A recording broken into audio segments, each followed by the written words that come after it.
আসলে মেয়েদের জীবনটা এমন কেন বলেন তো? ছোটবেলা থেকে যে বাড়িতে বড় হয় বেড়ে ওঠে, একটা সময় সেই বাড়িরই অতিথি হয়ে যায়। আসসালামু আলাইকুম, যে যেখান থেকে দেখছেন আশা করি সবাই ভালো আছেন, সুস্থ আছেন।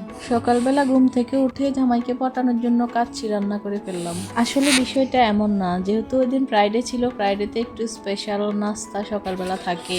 এই তো নাস্তা কমপ্লিট করে রেডি হয়ে চলে যাচ্ছি বাবার বাড়িতে নাচতে নাচতে। আসলে কি নাচতে নাচতে যাচ্ছি মোটেও না, যেহেতু বাচ্চা ছিল তাদেরকে ধরে রেখে তারপরে যেতে হচ্ছে। কথা বলতে বলতে চলে এলাম বাবার বাড়িতে একদিনের অতিথি হতে। অতিথি কেন বললাম জানেন তো?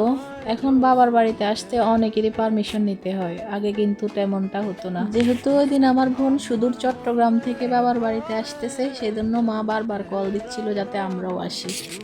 আর এসে দেখি সেও ঢুকতেছে আর আমরাও আসলাম। চিন্তা করতেছি আমাদের ঘরটা কমপ্লিট হওয়ার পর আপনাদের সাথে একটা হোম ট্যুর শেয়ার করব, কি বলেন? তারপর দেখতে আসলাম মা কি কি রান্না করলো।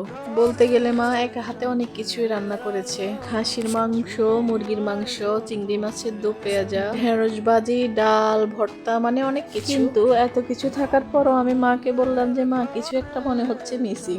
তারপর আমার মা বলতেছে মা পোলাওই তো রান্না করা হলো না। তারপর কি আর করা, এই তো শুরু করে দিলাম পোলাও রান্না।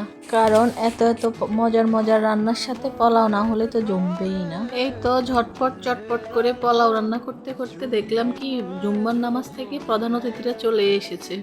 তারপর আর কি তাদেরকে খাবার সবকিছু সুন্দর করে সার্ভ করা হলো আর তারা খেতে বসে গেল।